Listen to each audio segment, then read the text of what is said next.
Hi everybody, this is one of my favorite types of programs to work on. I find it fascinating to get information over the internet through an application programming interface through the web.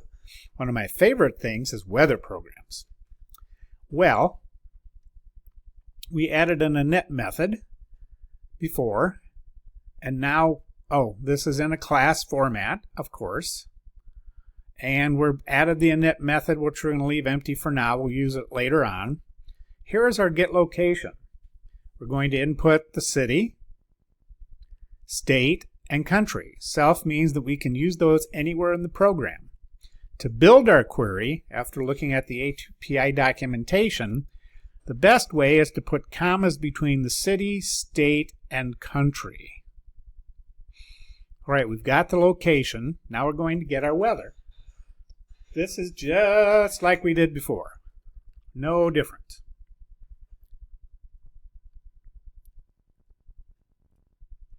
We get our response. We get our items from our dictionary. Now we get from our weather dictionary, weatherdata.get, and then this is the dictionary list and then another dictionary. If you look at the JSON, you can usually figure out how to add other pieces to this. Then we're displaying the current weather. Not a whole lot going on here that's different, except we get to type in where we're getting the information from. So I'll put in Scottsbluff. Uh-oh, it's not going to like me. Yep, blew up. Let's try that again. We don't have any exception handling. Maybe later on. Oh, brother. There, spelled it right. Nebraska, US. There's our weather. And we can get any location that we want. Okay, now the next step is, well, you notice that I need some exception handling. Yeah, well, we're going to add that, and we're going to make it look pretty with the rich library. So pip install rich, and then you can import the console. You can import a panel. We need to initialize a console object. The only thing I did with this was make a nifty little title for my program. This little piece here is how you make a nice little title with rich. There's lots of other things you can do. Let's see.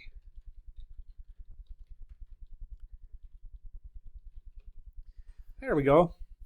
There's my little title. There's lots of other things you can do.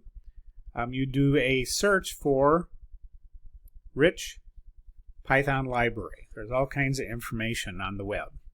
Well, there's one thing that I did. Now, remember earlier when I blew up everything?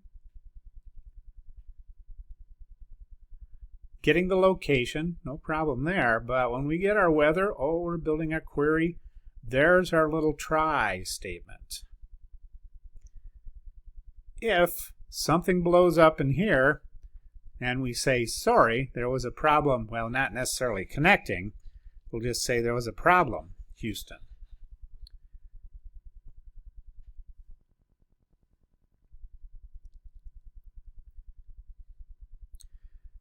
And then we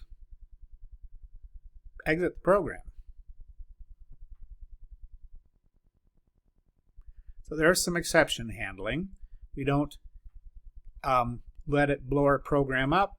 We just let it nicely retire. So if I put in nothing, nothing, and nothing, I actually get some weather. Okay, well, had no idea you could do that. All right, well, let's put in some fictitious stuff. And there. You may have tried and invalid. Oh, look at there. We are getting it to go again. How about that? We're going to try one more time to get our location. So this time I can type in Denver, Colorado, Colorado, oops, and the country is US, Well, this typically means that there is nothing that came in. Sorry there was a problem. However, we didn't exit. My catch did not work properly. Something happened. I may have to look into that later on. Not sure why that wouldn't work. I mean, Denver, Colorado, US. Oh, this time it worked. I don't know what went wrong before, but there's the temperature in Colorado. Well, we've added some exception handling. We've put a little bit of rich in there. We've made it look a little nicer. And most of all, we have put in some user input. Now, if you try someplace and you don't know the state, like London, you can just skip it. And I think London's in Great Britain. We'll see what happens here. Yep, there's the current weather in London. Connection was successful. With how long that took, I'm wondering if they're having a little overload or something's going on with the OpenWeatherMap servers. Anyway, that's what it is in London. See you guys later.